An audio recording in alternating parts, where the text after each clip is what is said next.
Mamisha sent free Liverpool in Manchester City. Na mi rera. Dem rera games be bremu. Inti ya mo the two no be aso so nya na de kakra. Na in fact, just unfortunate to say game I share ye no. A dream rebi na akwaye Van Dijk goal or no goal. Coach Anna Slot essay Ojitum Manchester City played well than them. City only deserve say was so winning. Na Denti and the coach ni Ekasa, that is where I want us to take the game from. Inti joining me now for yendi komo kakra. Na MPP on say radio die you need to educate, entertain and inform. Na we follow ya. Debia me analyze the game and me catch out say team weakness, strength in ye, the weakness in ye. Now the last time I mean deal with the Liverpool come on. Me catch out say senior and a slot buy in the first preseason game. The bay analysis catch out say and susunya me want and a slot any Jürgen Klopp and say and a slot a defend in a 4-2-4. What can I say? Me taka sa asam no. Na me catch out say weakness e was sa pressing ni mu na ensesa.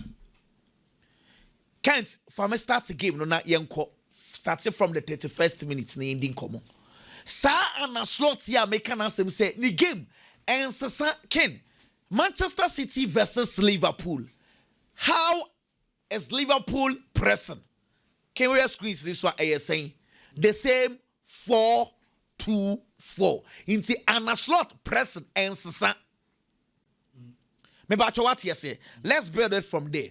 Now the last time I catch up say Sadio way our weakness. Weakness I wanna say. Mohamed Salah debia coach no a position inside. Into debia no opponents and Liverpool be bobia on left back or boboni bebre. Into me more examples say last season Liverpool versus Paris Saint-Germain advantage son Nuno Mendes it take here because style no sad it's here. Me more evidence where a Liverpool versus Paris Saint-Germain. And I me sound so more evidence me sound so the back air can hold their child say Real Madrid versus Liverpool and Rechi Alvaro Carreras ne nan kabo ni bebre me ba child then okay. And no game I share weekend game I share. Nico O'Reilly the same thing. Famiko now for me no body in here. This is a problem and a slot needs to solve. Remember your screens and also Nico O'Reilly or your dying free.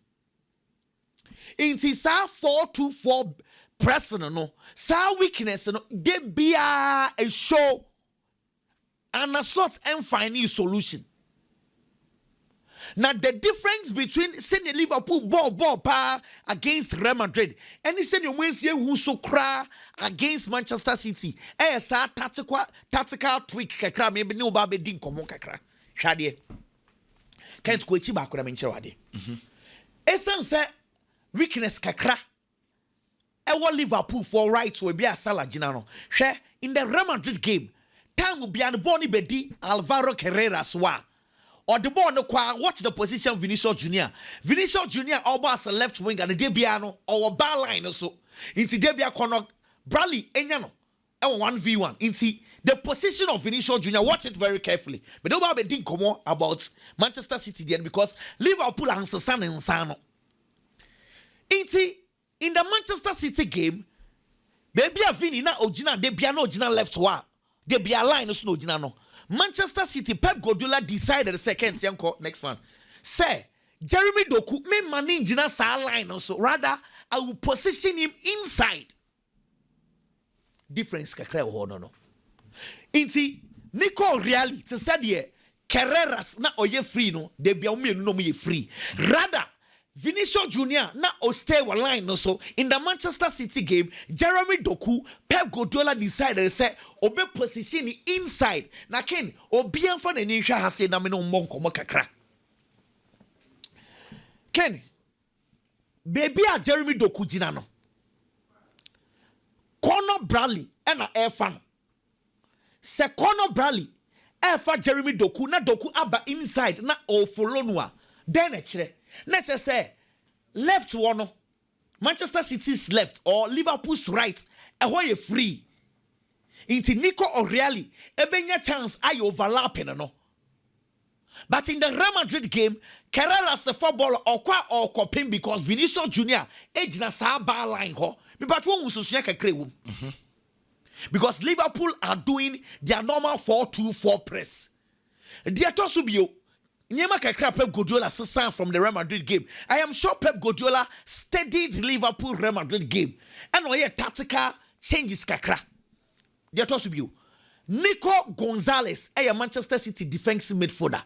City a prisoner. Nico Ekoka 2 center backs na ho. Ruben Diaz, Josko Vardiol. No ma 3. Na omo ye build up no because of Jeremy Doku na Ryan Cheki omo position nti say Manchester City our advantage because they bia no Nico O'Reilly nti wey the central overload social television no so City for na overload Real Madrid for in the midfield Liverpool overload Liverpool for in the midfield Jeremy Doku Cheki Bernardo Silva omo midfield ho now Kwechi ba ko na menka solution this is what I feel say and slotted to the bisu so blame no Omon fama no hwade ukọ Real Madrid game afade amawo wa ba game we eniama asesa Manchester City asesa position ne kakra ken wo hwe screens no so a de bia Manchester City were 1 man free Nico O'Reilly into then was Liverpool ye wonim say Liverpool easily can decide and say ebia Conor Bradley enfa Nico O'Reilly na Konate enso so engineer Jeremy Doku so Val Van Dijk engineer Haaland so that would be man to man press instead of the zonal thing that they are doing so oko man to man na say obia market ne yonko but coach na nyesa because osuro say what the Van Dijk engineer Haaland so ana Konate engineer Haaland so a emfa osuro which I felt to say kese so try because that was the only solution, sir. Because of the position of Manchester City's place in midfield, the only way Liverpool could have stopped Manchester City from progressing the ball, yes, man to man. But Liverpool and Janessa, and allow Manchester City so yes, and yes, on the other side, Pep Guardiola had Liverpool team no, back four no, they are making proper progressive pass. Very Van Dijk, me what?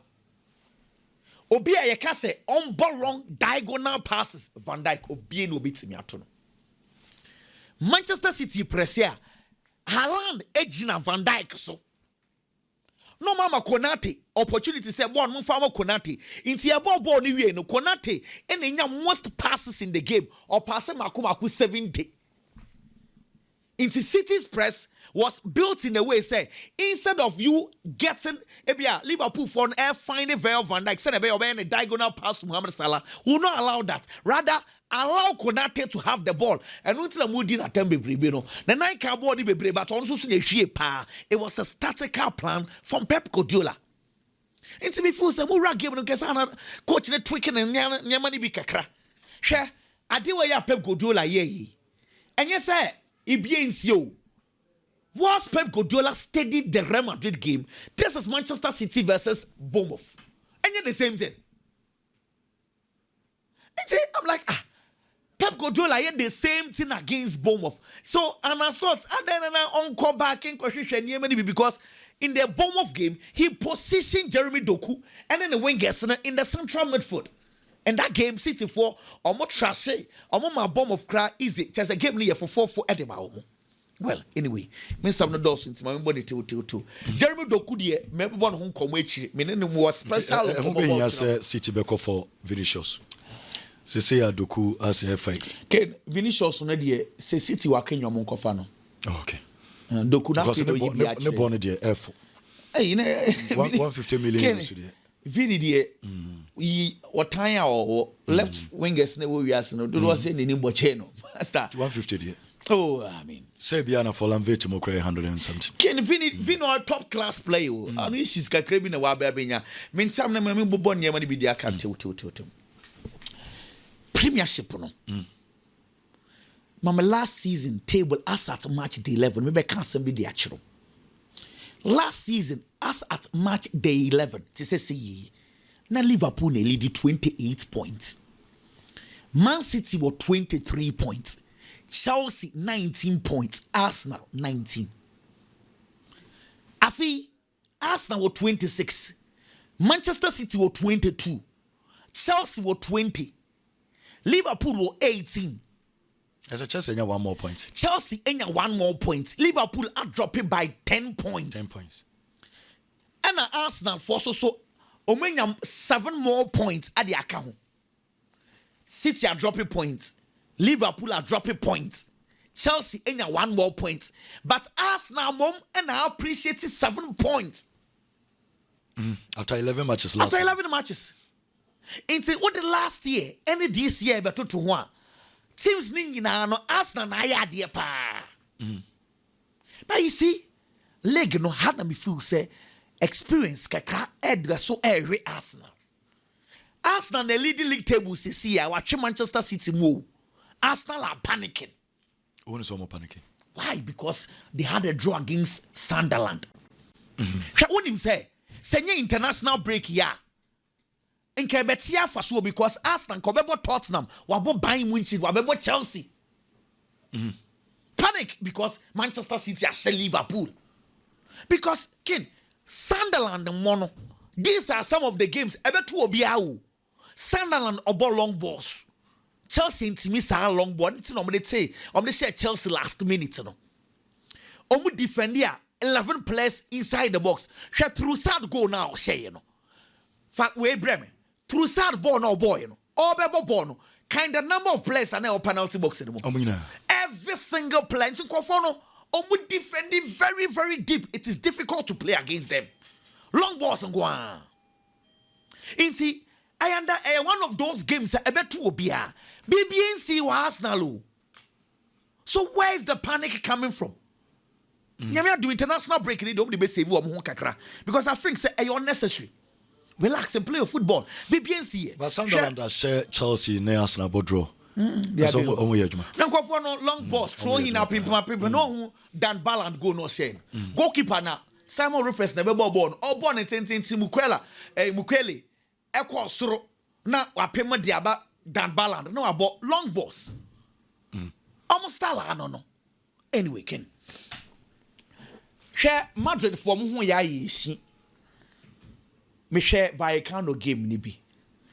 Last season the perception said Madrid ye penalty FC no. It is beginning to affect them. Last season, omunya 14 penalties in the season. Season where you about 12 games, we nya 6. Now I say or average 1 penalty every 2 games. Sad no say ADD omunyina etrim. Because the Jude Bellingham incident I saw. Again. Defender no Pep Charadia or Chino. On said the say intention we was said defender an air clear ball. And only Jude in now kuku for my that is fine. But he had no intention for the ball. But I say me susu I'm just assuming he said Mr. Madrid for no mu ya yeshi. Enti na sadi we yet home. Because this I saw a clear penalty. Barcelona and Celta Vigo na a tricky game. Barcelona no be international break bi almost suffer. Okay, say omo ne Vallecano ball 1-1. Sevilla esho mo 4-1. Ni nyina na be international break. And especially when you are coming up against Celta Vigo, no about 8 games na on lose game. Na a tricky game. Na me no be di ho nkomo kakraken. Hwe go na Barcelona concede. Obia highlighted sa highline way. I agree. This highline was very porous. Now watch this. Defender no, and obe make it touch be. My boy nko. Obon say obe make it touch be. It was so wrong. Shade. And how do I mistake a goalkeeper? What just says you need the radio? Hey. No, but this is serious because Sergio Carrero, I left fullback, and Bono Baya na goalkeeper no or retrieve or quality. And a boy no over touchy ball. I'm a po no mu ye kese do. I mean, why do you do this? Because we a sweeper goalkeeper there. First of all, you organize. Two, you sweep. How do you sweep? Say defenders no you follow to keep a distance. Obi so beka say ni defenders ni chase nti oba be No. Until the week say. Born time na etom no. So position ni we ya. And a defender ni overhit ya. And come close space no. But how the before playing a ball. So when your video ni dia man fafa Steven no so kakra be mamia. Before defender ni be ball no. Na amapo ni waye kese. Yeah, when you close. I mean, why do you do this? Hey, in Yinana Ojinaponium or train a professional goalkeeper. But you see, the highlight is on the highline. No, or then some you know, call for one. Or just says she need not need him the last season. No, meaning what is happening. On Castle better go. One of my friends, so better go. No bomb. Mr. Or your last players will be a canasson. Back in, but Mammy, go back. Nejina pathways, go back. Some go back. Na play on a touchable no original. Iglesias pass. One pass. Five players. So pass we pa cause if we been a passable we are. And can then we are see.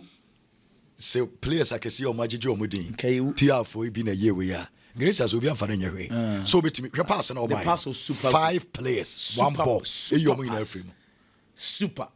And highline the problem about goalkeeper no game with the back in game where Marcus Rashford game. I think say the assist to Lewandowski was good, yes, but sa Lami Yama goal no sa ama and you call recessa ka game the best sa. Okay. Some moments no was the game changer. Rashford far ball no on acquire crosser ball no.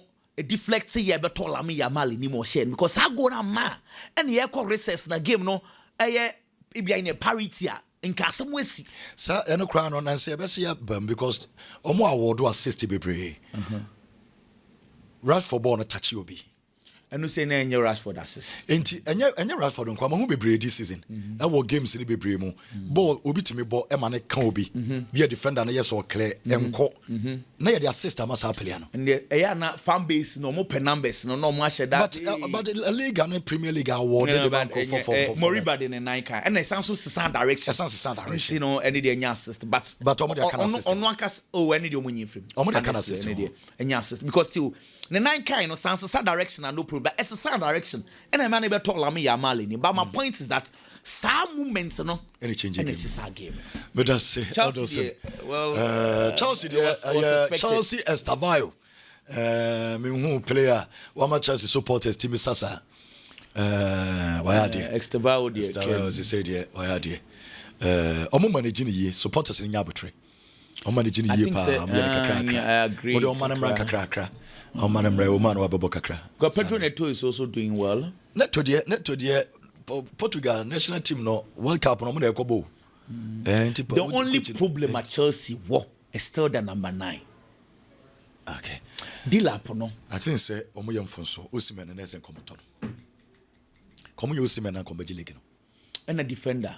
Yeah. Osimhen ko. Omo ye Osimhen na komo to defender. Because born na Osimhen na boy you no anu ehye. So in case so mutu 20 million for Mike Maignan. Na wato defender baako establish one na or the Osimhen can one. Committee ma compete. Biggie. For long vet the answer that na say there ashe. Nyenhye. Say ya how's that call Madrid no? Ashe say ya oh ebe fasa na ashe. Yanko. Liverpool the Manchester City game though. There were a lot of tactical dealings it will game anymore from the part of Pep Guardiola as a coach. Pep Guardiola won the 1000th game as a manager there. Definitely not me expect to say obe crowning with something big. Now and Nema Koye the Manchester City ball no. Until they win for Manchester City. Not me surprised. Aside that, Manchester City ball na problems kaka it was season nimo. But can say what Manchester City last 4 matches on my ball. In all competitions, clearly, we are seeing the Manchester City everybody wanted to see at the start of the season. And Niema SSA. And you look at certain players' performance for Manchester City Bobo Kunuma. Omoka Humbi. Aside Pep Guardiola tactical and Nema Oyeno. And Nema SSM because no matter the tactics you are going to deploy, I am ranting a Bejina Park in a sort of Ken. I'm going to executive plan in the amount. Na Nema ko ye the amount. Say all the plan neba, all the tactics neba. Na players ne Bejina Park in the Swasia can anti executive plan na. O tactics and emphasobia maso. O tactics and enko baby. There are certain individuals in the Manchester City setup, and it is helping Manchester City. Share the past 3 games, Nasha feel Foden performance at the Manchester City Bobo Kono. Clearly, Foden now you at the point no ye off color. Says you Foden Nasha see Peja the Manchester City Bobo Kono. Even on the days I one sham from Manchester City, Utu and Niamata, general play and performance, I test. From the player Phil Foden, there is a massive change. Adia Bakwana City Bobo Koni Suhu Pa, Rodri injury.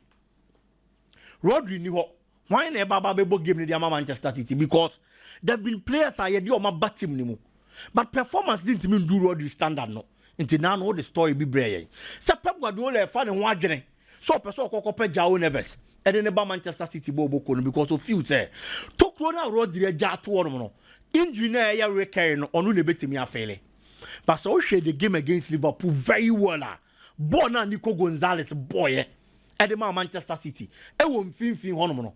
E confirm at the frontier yemu bi oba Manchester City Bobo Konim na nipa binumani aje. For the first time this season, he controlled the game for Manchester City wo mfimfin ho. On my Liverpool midfielders and mfaso bi ama omo Born ube jinam all right. But I bet you also no control game ni won film honom. A Jumana Rodri. Passes distribution, hard tackles. I said destructive midfielder and I said defensive midfielder. And yet the boy on the team no. Nico Gonzalez for the first time was there. Owie or Sansu nya go ka ho. E my Manchester City Bobo Kono. Aside eno, look at the performance of Jeremy Doku. E dia ipa na edibo Doku achi.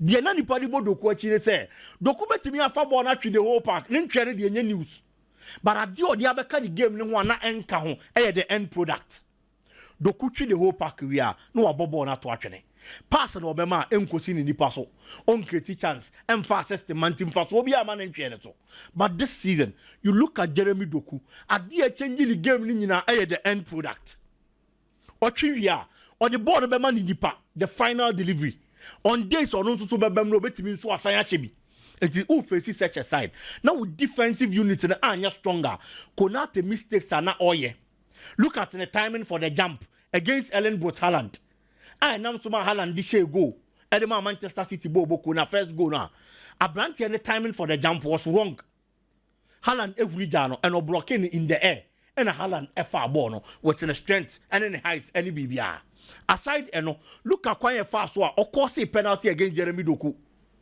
Sabona Haaland boy answer it on the day the performance of the Liverpool defense it was poor Conor Bradley and I move feel say per jumo ye wo Vinicius Junior ho it obetimi stop Jeremy Doku no it was as if say no mpo and I want to stop Vinicius Junior no and at the who here was say he gave Doku too much space can play a one chain now always speed o manage ball no than who face our problem so most of the time person you play and you should go for a man-to-man marking or tarry play and or J ball and the other by an audio because o man the time in this space or how and these were some of the things that are contributing to the success of the Manchester City team and Manchester City are rising to the occasion no we jam ball on the Manchester City and more results those players were there again Ellen Brot Haaland Manchester City has 23 goals in the Premier League. Haaland and Kwashe 14. And the other Manchester City Bobo Kono. In the City, you're fortunate, say, when you're a striker and I say number 9, all my numbers the moment because we're Premier League now. For the past 3 or 4 seasons, teams in the Premier League now, Obianya player about one numbers in the Dawson. Last season when Liverpool was winning it, now Mohamed Salah. Can you go contribution, assist, any goals? No, a BM 29 goals. No, the assist be 18 or say aka ho e dia matim no say adwuma na Haaland e dia Manchester City Bobo Kono I think that's no problem this boy no eno e na di fie be ba Arsenal fo mu no enye Man City na Arsenal me just say Man City na Arsenal kin Pep Guardiola this boy aside Haaland me ba go now share no na hwe see you Sir, head yes. City players no want to beat Manchester go. Oh, Haaland na. The name man be wa or the change game no crowd. Yes. And the players in now confident because I go in the buy no. Omunya hoden bobo na yeso mo yede. Omobo. Boy no, masia observe on name ba kom you e won again when this wouldn't so over drop this or drop paper pa. Yes. This was a son ball no or drop paper e be fa e build up and be na omko. And it hasn't been a trait of him alone. A lot of the Manchester City players. Shakwayan and say Bernardo Silva faso bobo. Bernardo Silva na he's a soft player. Offensive minded. But today, Bernardo Silva he plays more or less like a central midfielder. Or the tackles can game in the movement or him. When he's needed to come and defend or sign swaba or press it very well. But in players or diminutive, I am Bernardo Silva no. Sadi and free omo. Ellen Butalan ene aside tactical Juma Pep Guardiola the Bemanaken, I had days over Markeno because first no Haaland is stationed number 9. Net the end of box muno or chain ball. But ene Ellen Butalan beba na chi ababe boy defending or beba midfield ababa be jebo no start attack or start attack anywhere esan so wo mirikanti me who play or so was Haaland or so speed is other before you realize now attack no start was could do 18 boxing him no akwa could receive the ball no during the dying embers of the game or by inside Baba G Bobby a ball through pass with Ryan Sheki it was Omar Mushuada. Emo sign running there the echo. Unfortunately, Omar Mamush and Timmy and you see born here. If the Haaland star now was a son no, and so man attack ya den. Eddie Ama defenders because Oya what we say dinner chia. He's drawing you out of your line. A baby has no was create space. Eddie are two defensive line here weak anymore. No ma baba how. It's for me, we feel that these are some of the factors about Manchester City bobo kono. Ema nema kon kind ma omo. Na Arsenal supporters no musu no ken omo di suro. Yebe start season me ka say me say Manchester City team ni nyam po a the Pep Guardiola factor alone etimi ye bibi. Mikel Arteta upo mo nim Pep Guardiola wo wiase pa o ka ho. Arsenal supporters somebody team na chiache ahwe Premier League na che no enim de Pep Guardiola betimi aye wo Premier League ni mu. Pep Guardiola ba Premier League ni mu no ene ye say wa ye record now wa ye ne say wa gi Premier League na to aso 4 but ye refi say nya Jurgen Klopp ene ba mu ba je ba kwa nka wa ja to aso 8 and Pep Guardiola in his element. Your boss is in Nina say through December near January. Otimi Boba 15 matches no shedding in atwaso. So per title now. It's almost share the last 4 matches Pep Guardiola and Manchester City ball on my ball. How consistent they have been with the wins. That's a Pep Guardiola funny element no. Now you read December January more. We ask na supporter can we show. It's a fact. Can Manchester United and the Tottenham game no. It was a gamer. Now looking at Tottenham performance. Me jitum so home performance and nye. It's obo wo fie ni de bia be Manchester United the advantage. But personally, now me feel so Manchester United more than Tottenham. The last 5 matches are not mabo. Wins are not Tottenham enya. O extend the last 7 mpa. Na Tottenham are winning 5. I'm a Manchester United bobo kunenya draws 2. Before the game over the weekend. Until clearly. A team will team Manchester United pa. It's in the home performance and in but who call problem because who you be team it is a person was a son nema. When I say so you see no this is son nema. When the game started, so what I thought in pa problem a war team has been with the creative spark. Actually one problem in shade honum. But in fin ba ni no. Zabi Simons I didn't buy so my Juman on team yet. Against Manchester United, it was clear. Obetimi atwitwe will be about the final product. No abobo na dia say. On Florian Wirtz, when you shaper. Xavi Simons. Omo nyina omo hwepa o. But Florian Wirtz dey na ehu because of the hype odeba. Okay, we dey. And winning the Bundesliga player of the season near there. Chelsea are dodgy bullet na. Of course. Florian Wirtz dey. Xavi Simons. I read the Chelsea nya brain so pa. Ai pa. But be a Chelsea say omo si bon board ni ko bitumabo. Ken ebe take time kaka. He's a good player. Yeah. Especially when he has the ball at his feet. Clear.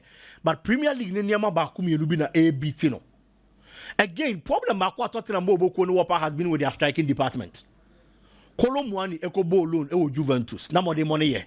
But oba Tottenham ne ken on kire ye so that kind of striker obetimi aboa.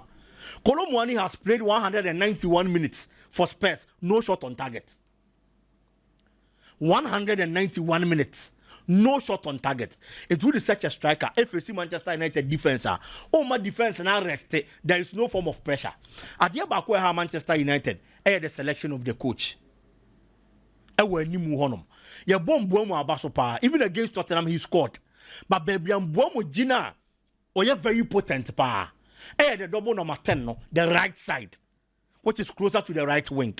And Mbuomo Gina Obuni. But because or de Cunha. Ekobo the first number 9 runti o pushi Mbuomo e de ni kokuni amom dabre e na odi Amad Diallo be gina Mbuomo dabre ho. And if you look at the chances Amad nyaaye and the Mbuomo nyaaye na based on the 90 one team amobo ni ye bi worma closer to the pole but just obo shot across because baby o gina no on team fa left and fa monche ni nyaaye the fault and the problem of the coach. Okay. He has to work on that. Na niema ensesam from Manchester United bobo no. Okay. But at least you can draw some positives because for United there were 5 matches in the Premier League. No one lose CBD. Your team been penning a match. So clearly I feel that is the positive aspect of the game for Manchester United. Not Chelsea there. It was expected. With some more money in Koye was losing the best central defender Agbadu. League. Clearly it was expected. Player back who you know many J Powers Garnacho Ken.